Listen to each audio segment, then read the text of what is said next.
Bonjour. On vit un moment difficile, en tout cas c'est ce que je ressens et je pense que chacun d'entre nous, chacun d'entre vous, vous le ressentez, c'est difficile en ce moment. Et les raisons sont évidentes, hein, cette pandémie qui semble n'en pas finir, ces confinements en répétition dont on commence à se dire ça va peut-être continuer et pour quand et jusqu'à quand. L'autre jour une personne handicapée me disait mais ça va finir quand? Mais c'est vrai que j'ai pas su lui répondre quand est-ce que ça va finir. Et puis ce terrorisme qui est violent et qui nous a rejoints dans ce qu'il y a de plus intime, notamment dans une église, Dieu sait si ça nous marque les uns les autres. Et puis cette situation internationale qui paraît si tendue, si incertaine, ce qui fait qu'on en vient à se demander jusqu'où ça va aller. Et puis on sait bien que la situation économique va pâtir et que demain les temps seront difficiles. Donc on est évidemment les uns les autres, et moi le premier, comme vous sans doute, éprouvés par l'incertitude, éprouvés par la situation, éprouvés par la souffrance, éprouvés par l'isolement dans lequel ça nous met. Parce qu'en fait ce confinement, mais aussi cette pandémie, d'une façon générale, indépendamment du confinement, elle nous invite à nous mettre à distance les uns des autres, alors que la nature profonde, la nôtre, la vôtre, tout un chacun, c'est de se faire proches les uns des autres. C'est dur pour un grand-père, pour une grand-mère, moi je suis grand-père, de ne pas pouvoir rassembler ma famille. C'est difficile de ne pas pouvoir les visiter, de ne pas pouvoir, quand on se rencontre, éventuellement, de ne pas pouvoir se serrer dans les bras, de ne pas pouvoir prendre nos petits-enfants dans les bras, parce qu'il faut faire attention. Avec cette sorte de contradiction, c'est que tout nous pousse humainement à nous faire proches, et en même temps on nous dit que pour aimer son prochain, il faut s'en mettre à distance, paradoxe total. Et pourtant, il faut bien s'y résoudre. Donc nous sommes éprouvés. Et du coup, dans cette épreuve et dans ce moment difficile, toute la question qui se pose à nous, c'est sur quoi peut-on s'appuyer? Où est la source de l'espérance? Voilà, et bien je crois qu'on peut s'appuyer, j'ose le dire, mais peut-être d'abord sur les personnes handicapées elles-mêmes.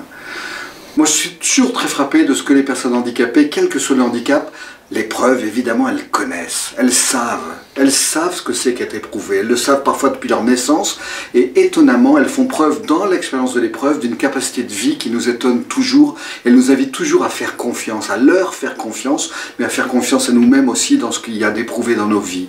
Appuyons-nous sur les personnes handicapées dans cette dimension d'épreuve.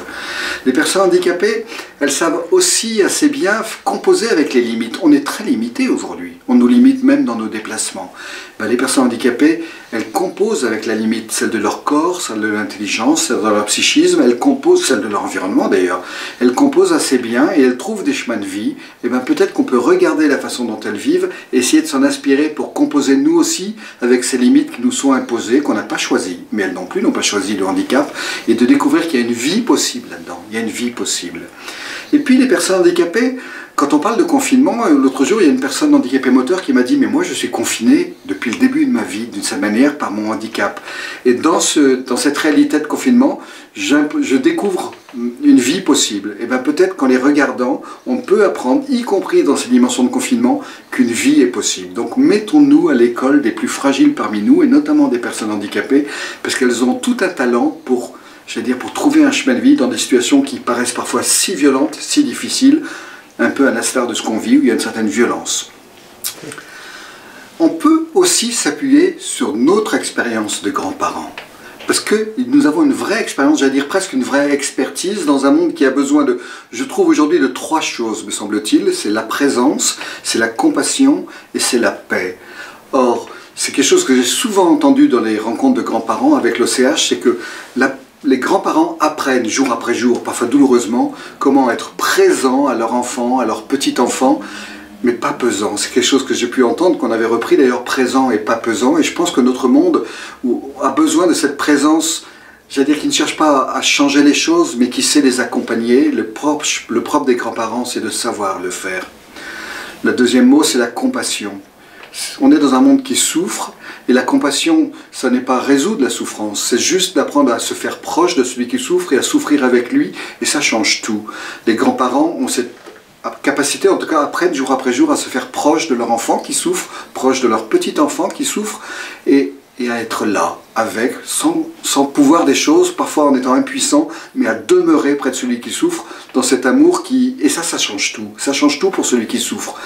Et le troisième mot, c'est la paix. J'ai entendu, c'était l'an dernier je crois, un grand-père dire « J'ai l'impression que ma mission de grand-père c'est d'être un faiseur de paix ». Et il donnait des exemples très concrets de petites gouttes d'huile qu'il mettait d'une certaine manière dans les relations avec ses enfants, ses petits-enfants, entre petits-enfants.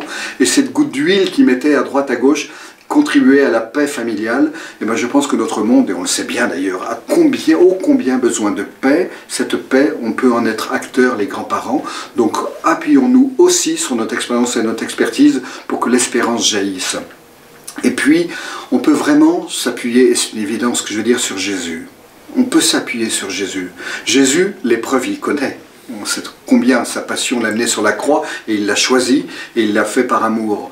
On peut s'appuyer aussi sur lui parce qu'il est par essence le consolateur, celui qui nous rejoint dans ce qu'il y a de plus douloureux dans ce que nous vivons, en se faisant proche de nous, dans cet esprit de présence et de compassion que je viens de dire, mais aussi pour nous dire que derrière cela, la vie est possible, à tel point qu'on sait que la croix l'a conduit à la résurrection et a permis que nous soyons avec lui sauvés. C'est-à-dire qu'on sait, grâce à lui, que le mal n'aura pas le dernier mot, mais l'amour. Et que ces actes d'amour que nous posons jour après jour dans la difficulté du temps présent, c'est des actes qui contribuent à sauver le monde. À sauver le monde parce que nous participons à la mort, à la résurrection de Jésus. Et je pense que nous, grands-parents qui sommes souvent, vous êtes grands-parents de personnes handicapées, dans cette expérience d'impuissance devant la croix, vous pouvez être dans cette espérance que ce mal n'aura pas le dernier mot. Le handicap n'aura pas le dernier mot, mais l'amour, c'est Jean-Paul II qui l'a dit, le virus, la pandémie, les tensions internationales n'auront pas le dernier mot, mais l'amour, et cet amour, c'est notre affaire à chacun. Donc je me réjouis que les uns les autres, nous nous retrouvions d'une manière ou d'une autre autour de ce thème de la consolation.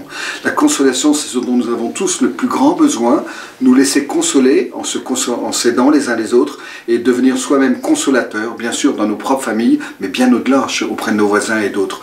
C'est ça la mission de l'OCH, c'est ça la mission des grands-parents. Merci d'y contribuer.